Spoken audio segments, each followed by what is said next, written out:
So I get a chance to sit down with Mr. Tom Givens. Mr. Tom Givens is one of the top firearms and personal defensive tactics in the country, and in my humble opinion, probably in the world.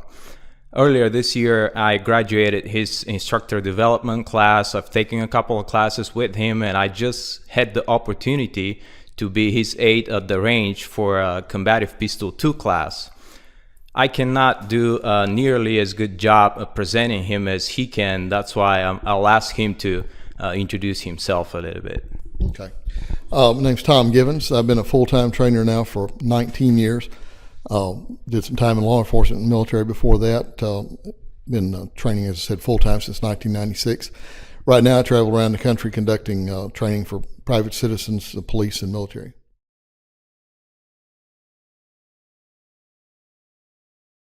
Mr. Givens, I know we had a long day today and yesterday. I know we're short on time, so I'm going to jump straight to my first question.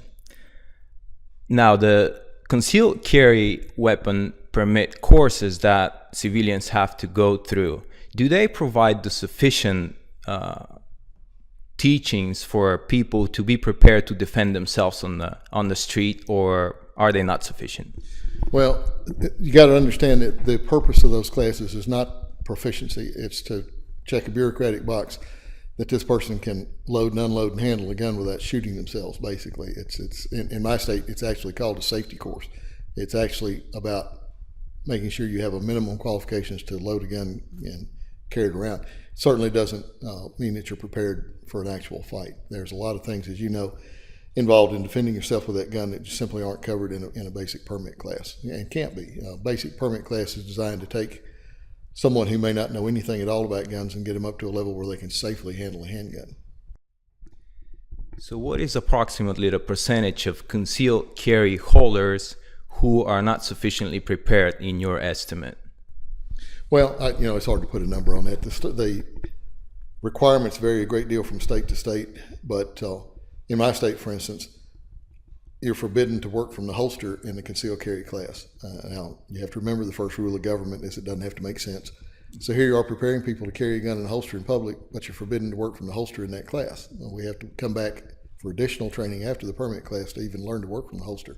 So that gives you an idea of the difference between the bureaucratic requirement in the class and the requirements in the real world. If you're going to carry a gun concealed in a holster, you really ought to know how to use a holster, and that's not covered in the typical class. And like I said, in my state, you're actually forbidden to work from the holster in a permit class, so you have to come back and take a additional class for that, and a lot of states are the same way. So that just again just highlights the difference between a bureaucratic requirement in order to get a license and actually being trained to use the gun in a competent manner. So basically, your personal advice is for concealed carry holders, if the course that's required by their state, if that's the only thing they're taking, your personal advice is take more courses. Basically, it's like taking your driver's test to get a driver's license. That's all it is. You're showing them that you can safely operate the vehicle well enough to get a driver's license. You're showing them you can safely operate a handgun well enough to get a carry license. It's the same thing. It doesn't mean you're ready to go. If you have no background in driving and nobody's taught you how to drive, you could probably still pass the driving test. Doesn't mean you're a competent driver. Doesn't mean that you know how to evade somebody at high speed or do anything like that with your car. Same way with your gun. Just because you pass the permit class doesn't mean you know how to do anything relevant with the gun in terms of self-defense. You have to be able to produce the gun very quickly. You need to be able to hit quickly at fairly high speed under pressure. You need to know how to reload it. You need to know how to fix malfunctions. And none of those things are covered in any state class that I'm aware of.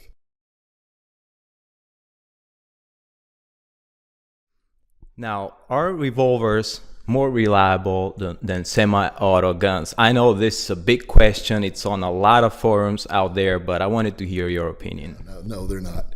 Revolver is actually a good bit more complex on the inside. If you'll think about it, you got 5 or 6 individual chambers that all have to line up precisely with the barrel, and not close, but precisely within thousandths of an inch. That means the inside of that revolver is much like an old wind-up watch. There are all kinds of little levers and springs in there that have to time everything perfectly so that when the hammer falls, that next chamber is lined up specifically with the barrel and precisely with the barrel. And a little bit of wear, and that's not going to work well. They're actually quite fragile because of all those little small articulating parts inside them.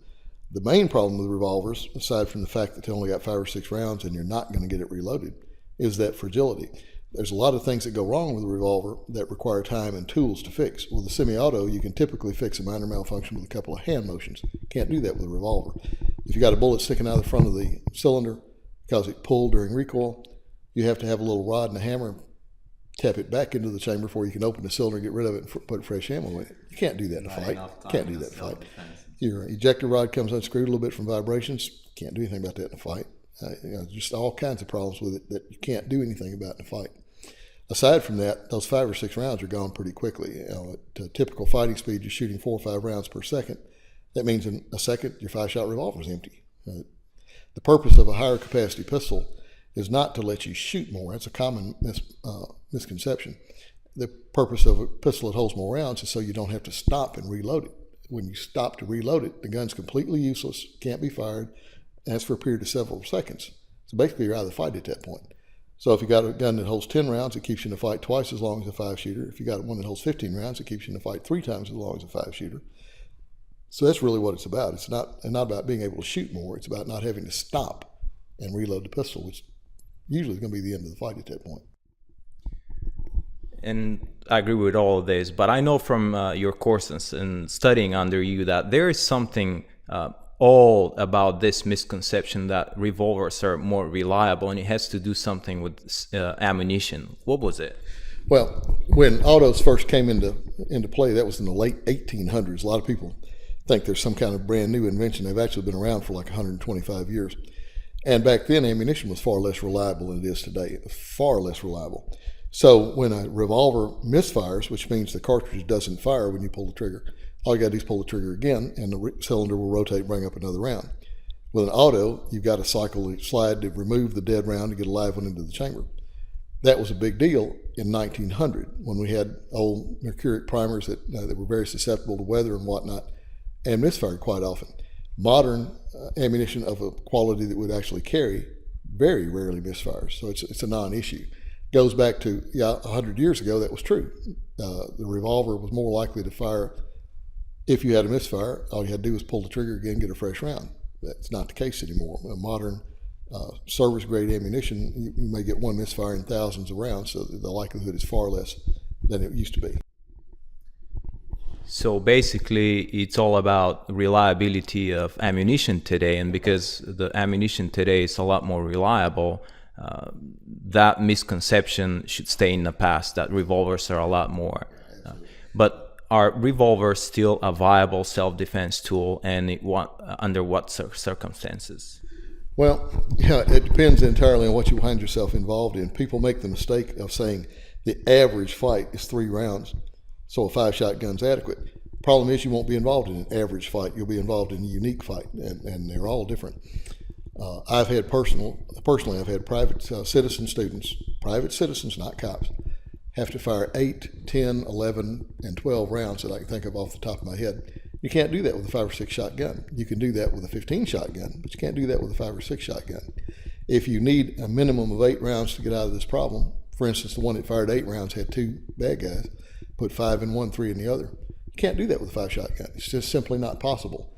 So if you put 5 in the first guy and you stand there with your empty 5-shooter, what's the second guy doing? He's probably not waiting on you to reload the revolver.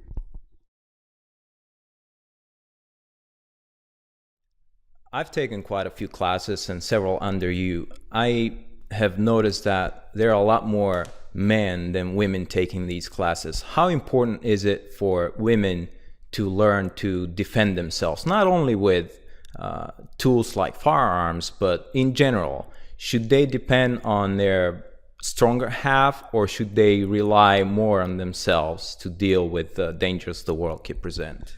Now, actually, we're seeing more and more women in classes, which is good, because women make up about half the population. But you ask about relying on their male half to take care of them. I don't care if the lady's got a husband or a boyfriend or both. They're not going to be at her elbow 24/7. She's on her own quite a bit of the time. And when you're out and about, you are literally on your own. The first responder's not the police, it's you. By the time the police arrive, it's over. So you need to be able to take care of yourself. Great deal of violence is directed toward women because thugs view them as weaker, more vulnerable, And there's certainly a great deal of criminal violence. According to the Bureau of Justice statistics, there are 250,000 rapes a year in this country. That's 1 out of every 60 women. That's something you need to think of seriously. So if you don't take care of yourself, I'm afraid the bottom line is you're not going to be taken care of. So basically the conclusion is it's equally important for men as it is for women to learn to defend themselves with whatever tools. And we both agree that more than one tool is better than just one tool, correct? Thank you. I appreciate your time with this interview.